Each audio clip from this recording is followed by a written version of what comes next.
Hello, audience, and welcome back to Fate Stay Night. And Shiro seems to be surprised about something. Let's find out what he's so surprised about. The first thing I feel after returning home is an icy chill. Nothing's wrong, and there's no sign of danger. But I have a bad feeling. There's nobody in the living room. Ilya is sleeping in her room. Tosaka is preparing for the projection in her room. Sakura is. Sakura, 入るぞ。 I call out and place my hand on the doorknob. I feel a cold sensation on my back. I shake off my uneasiness and open the door. Sakura, I see Ryder for a second, but her figure disappears. Behind her, the bed which Sakura should be in is empty. The light turns on. I look around in surprise. おかえりなさい。どこに行ってたかは聞かないけど、ずいぶんと遅かったわね。遠坂。これは一体。見ればわかるでしょ。さくらは一人で外に出て行って、私はさっきまでライダーに睨まれていたのよ。彼女、あなたには手を出さないよう命じられているんでしょうね。シローが入ってきた途端、霊体化して外に逃げていったわ。Tosaka sounds calm. No, that's not it. Her voice doesn't sound calm. Her tone is one of cold disinterest, as if she's given up on something. 遠坂。桜が出て行ったって。本当よ。あなたが出ていく前からいなかったようだから、もう2時間は経つわ。あんな体で何をする気かは知らないけど、私たちの言いつけは聞けないってことでしょうね。探しに行こうとした私をライダーで止めるぐらいなんだから、後ろめたいことでもあるんでしょう。バカなこと言うな。桜が俺たちに隠し事をしてる。I can't say for certain. Sakura's nightmare. I have no idea what Sakura thought about her deteriorating body. とにかく連れ戻さないと。あんな状態の桜を一人にしたら。犠牲者が出るかもね。学校で私を襲った時みたいに目についた人から魔力を奪いかねないわ。だってほら、昨夜あの影に襲われた人がいなかったでしょ。きっと空腹なのよ。遠坂。Tosaka looks away and swallows her words. Her eyes say to give up, telling me it's all over. 遠坂、お前。桜を探すのはいい。私も賛成よ。けど見つけ出してあの子の姿を見た時、桜がもう桜じゃなかったらやるべきことは分かってるわね。そんなことはない。桜は桜のままだ。正気？もう限界だって分からないの？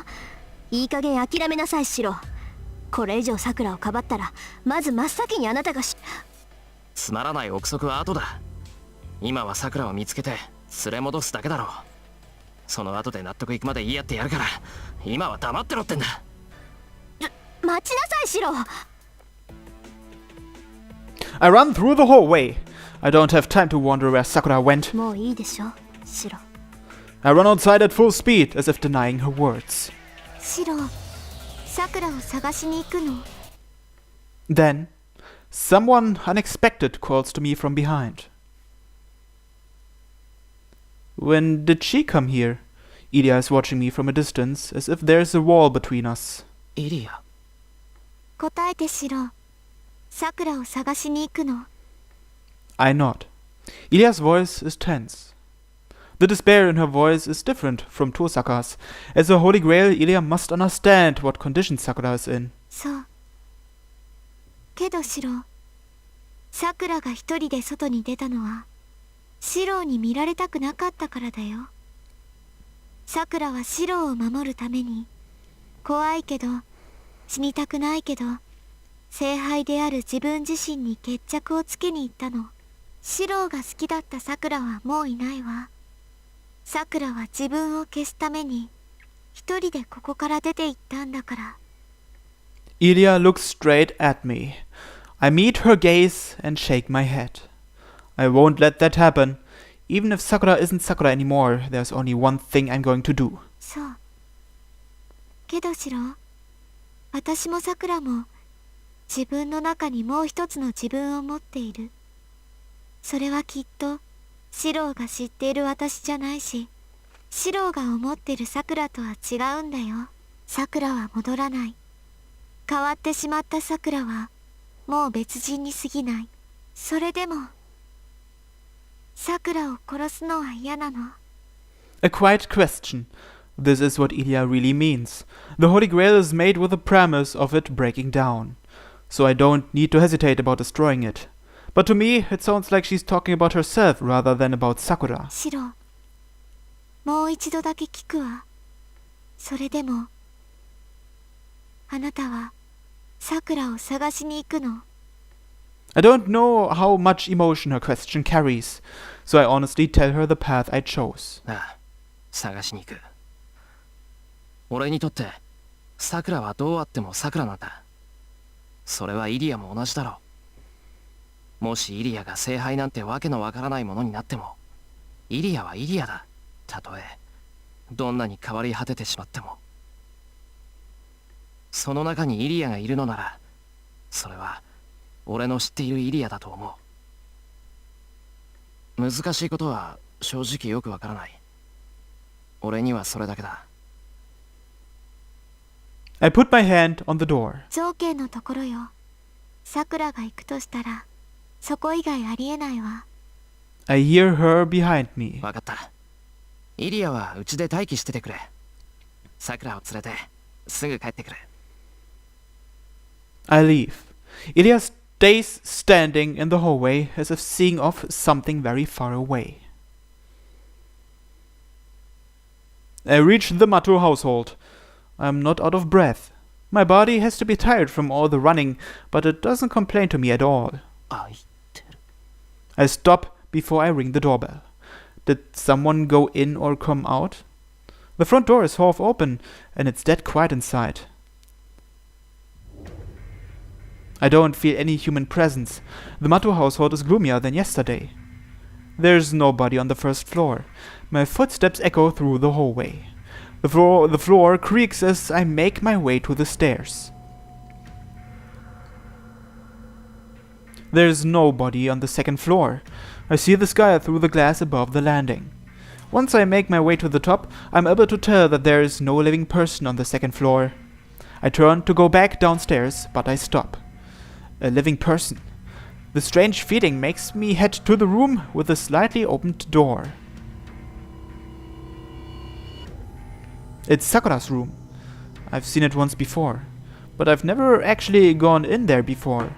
It's because Sakura pushed us out with a red face when Shinji led me here. I think that was 2 years ago. Nothing's changed. A girl's room. It's a simple room suited for Sakura. And on the bed シンジ。 is the corpse of Mato Shinji. I guess he was killed by Sakura, huh? Well, you reap what you sow. Interlude 14-3. ずいぶん遅いお帰りじゃないか。I guess now we see how he was killed, huh? He pushes her down. Attacked from behind and still unable to move her limbs, the girl easily falls to the bed. この裏切り者、マトウの面汚しが。 He gets on top of her as he screams? Okay. He scolds at the girl he pulled to this room, running his fingers across the skin he hasn't touched in a while. The girl's chin jumps. The fingers violating her as they crawl from her neck to her breasts are a sign of the start. Yes, the sequence is always the same. Is he about to rape her or what? This man is the absolute master. The girl loses her will, opens up her body, and exposes her shame when he orders her. The only resistance came during the first time.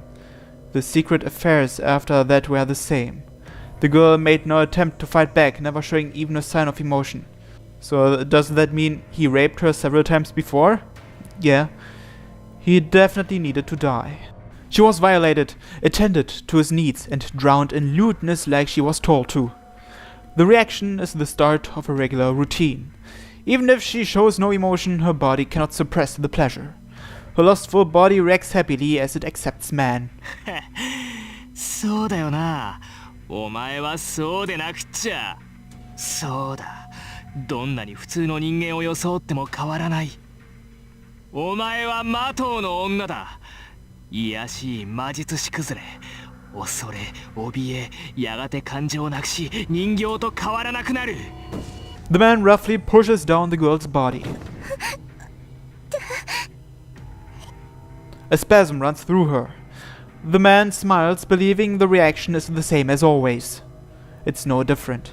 Their relationship will never change, no matter where the woman may run. Even if she regains her emotion or finds another man, she will want him once he pushes her down. This woman is his possession.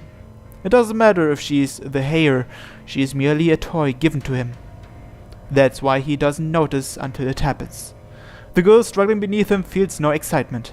He doesn't notice that she's filled with nothing but disgust and loathing. なんだ、今日は随分元気じゃないか。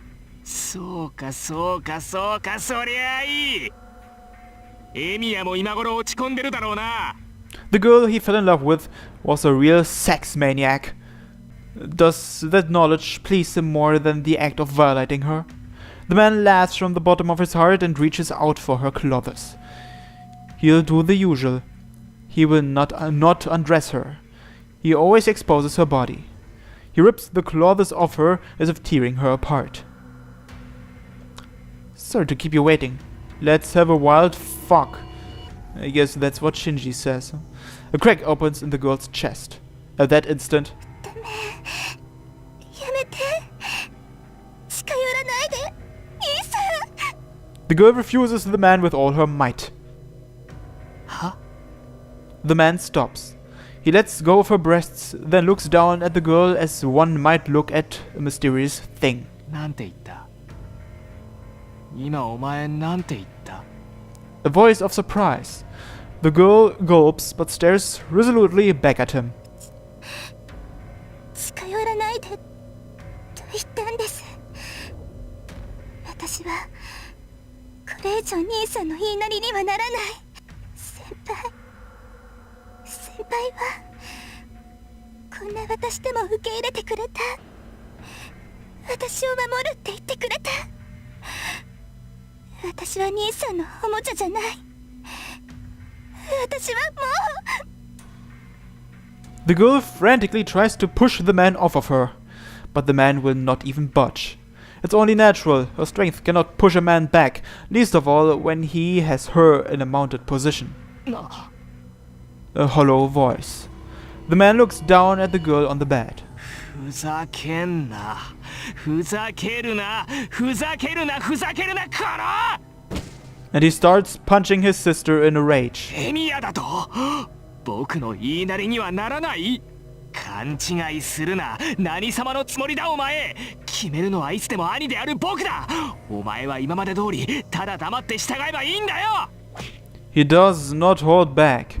The man has no sanity left, having been denied by his possession, something that should never betray him. 訂正しろよさくら。お前は僕のものだ。他の誰のものでもない。身の程をわきまえろ。お前は魔頭の女だ。ならお前には僕に逆らう権利なんてこれっぽっちもないんだよ。 He punches her as though he has gone mad. The girl does not fight back. She doesn't even protect her face from the punches. Her eyes show great determination, condemning the man on top of her. That is the last straw. He can't stand the look in her eyes. He doesn't want her staring straight at him. So, I see. Then I have a plan too. Do what you want if you like Emiya so much.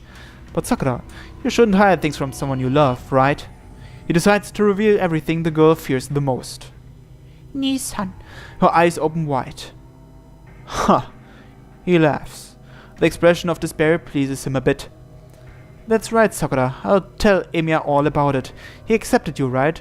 Then this is nothing at all. She can't form the words. The girl stares in astonishment. She looks up at her older brother with empty eyes, just like before.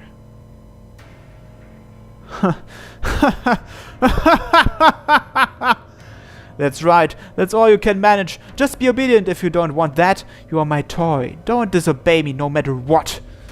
The laughter fills the room, but for the girl it only sounds like annoying howling. Why? The girl asks, her mind empty. She doesn't want her senpai, Shiro, to find out about her secret. The relationship with her brother, her task to supervise the Emiya household, and her 11 years of life in the basement. Her senpai knows. He already knows.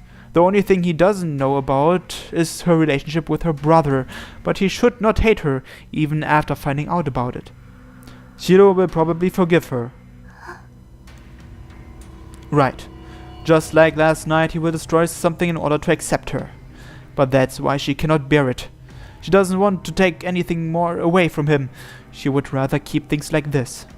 She can let her brother rape her like she always does. But she can't. She was able to bear it until now. But now her body belongs to Shiro, and the thought of giving that body to her brother disgusts her. She cannot accept either. She doesn't want to be violated by her brother, and she doesn't want him to tell Shiro about their secret. All that's left is her naked emotion. The mind that has been suppressed for 11 years. The man grabs her breasts. Her brother tries to expose her body as if it's natural to do so. She resists with all her might. He laughs at her futile efforts. Huh? What are you saying? You want it, right? You don't care as long as it's a man. Oh, that's why I have to tell Emiya about it. About how bad you clung onto me and how dirtily we fucked.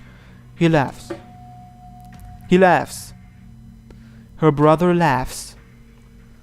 And she realizes. He will tell him.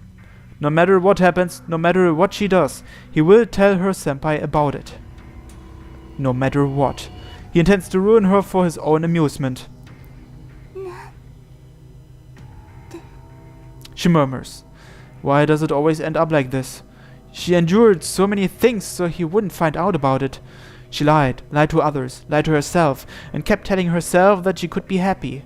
She thought she was happy just by being at her senpai's house. But why isn't he protecting such a small thing? No, he's not the only one who isn't protecting her. She thought for a long time. She is cursed for a long time. Why? Why? The world around her hates her so much. The strength floods out of her body. She loses her will to resist, and her brother looks down at her in satisfaction.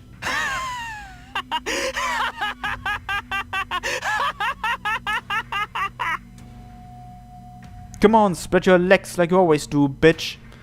You wouldn't even care if a dog fucked you, right? All you can do is accept a man. Asserting his dominance, he starts to violate her like he always does. The girl stares up him with empty eyes.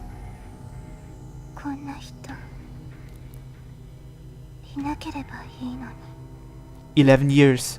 She thinks something she has never thought during that time.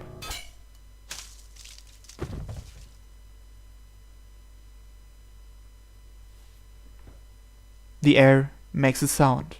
The man on top of her falls down. Fresh blood splatters onto her. The girl raises her body and looks at her silent brother.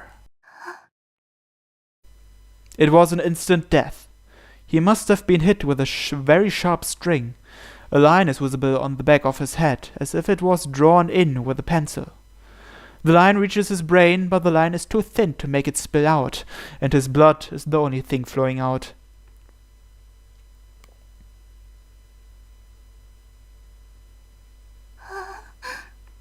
She looks down at it without emotion. The shadow that killed her brother wavers. It wavers in the grey sunlight. Her own shadow. Her own shadow is standing up and wavering. So she's the one that killed. It was she who killed her brother. She understands, but does not feel anything. She feels nothing. Nothing. Nothing. Nothing. No disgust, no fear, no guilt, no regret. The only thought in her vacant mind is that it was easy. She's used to it.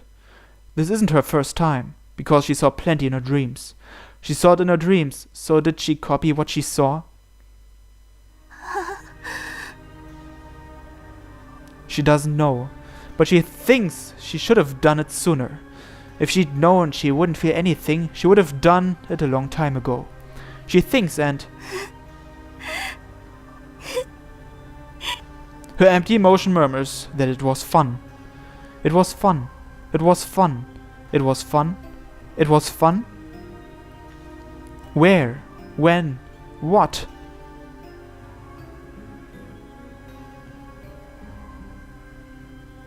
Dream. Dream. That's right. She wasn't dreaming. Those dreams were not dreams. The one that wandered through the night and killed the man was herself. Yes, she killed many people. She killed many, many people. Killed those that ran away, killed without leaving a drop, killed everyone, killed with pleasure, killed laughing, killed laughing, killed laughing.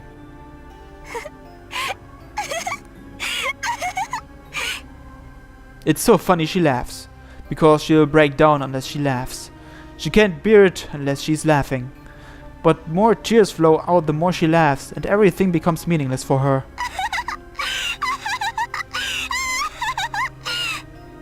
It's so funny that her stomach hurts. It's as if she's regressing mentally every time she laughs. But it's so comforting and natural. Oh, how stupid, how stupid, how foolish. Her face is contorted in a manic grin. In place of her silent brother, the girl sweetly spills out a voice like glass. And like that, after tinkering with her brother's body like she's playing house, she gets up. She stands in front of the mirror, still covered in blood. Behind her stands the shadow that killed so many. Her own shadow. The black shadow that has eaten countless people. Someone was there, trying hard not to turn her into it. Someone was there by her side. She laughs. There was never any hope for her. なんだ。少しずつおかしくなってたんじゃないんだ。She twirls in front of the mirror. The girl makes a proud smile. 見てください、先輩。私、最初から壊れてたんです。 And speaks as if asking for a dance. The girl's consciousness ends there. No, to be more accurate, it changes. It's merely that her repressed subconscious has risen to the surface. Something talks to the girl. Behind her, the darkness stays as darkness, shows up as a presence, and looks at the girl. 多くの人間を殺したな、桜。 It's Zoken. The girl doesn't reply. She doesn't even need to acknowledge such a question. お前はもはや人として生きられん。 The girl doesn't reply. She doesn't even need to be told about it. さあ、その影を受け入れるがいい。お前を止められる者はおらん。アインツベルンの娘を奪い聖杯を手に入れよう。もはやお前にそれ以外の生きる術はない。はい。仰せのままに、おじいさま。 She nods quietly. Did she agree because it sounds fun?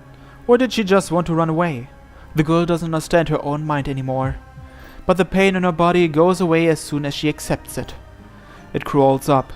Black mud comes out from her core and smears itself on her skin. The pain turns into fire to burn her skin. Like a curse, it turns her white skin into something else. これなら。 Won't lose to anyone. Nobody will get in the way. She knows that she's the strongest one now. The absolute certainty is similar to a sexual uplifting. In her mind, the girl defeats everyone who has threatened her.